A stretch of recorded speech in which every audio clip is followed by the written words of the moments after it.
இரத்தரவு blood night, ஒரு குளிர் இரவு. மழை பொழியுதுதான், மின்னல் அடிக்குது. வனத்தின் நடுவில் ஒரு பழைய பங்களா. யாரும் அங்க போக மாட்டாங்க. ஆனா அந்த இரவு நண்பர்கள் அங்க தங்க முடிவு செய்தாங்க.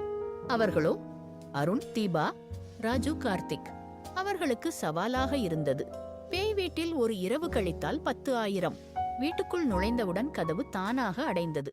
டக், ஒரு கடும் சத்தம். ராஜு சிரித்தான். இது எல்லாம் காற்று. ஆனால் சுவரில் இரத்தம் சொட்டும் தடங்கள் தெரிந்தது. தீபா மெதுவாக மொபைல் விளக்கை ஏற்றினாள்.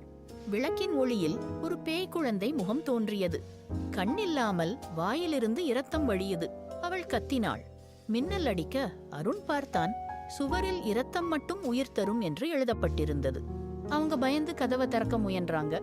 ஆனால் கதவு பூட்டப்பட்டது. அந்த நேரத்தில் மேல்மாடியில் இருந்து காலடி சத்தம் வந்தது. மெதுவாக, ஆனால் கனமாக. கார்த்திக் மேலே போனான்.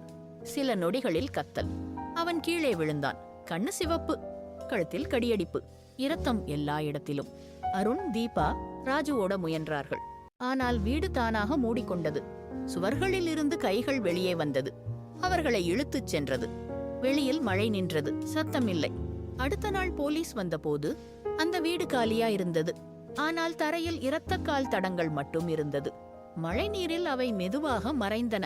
ஆனால் இன்னும் யாராவது அந்த வீட்டை கடக்கும்போது அவர்கள் செவியிலே ஒரு குரல் கேட்கும். இன்னும் இரத்தம் தேவை. முடிவு இரத்த இரவு.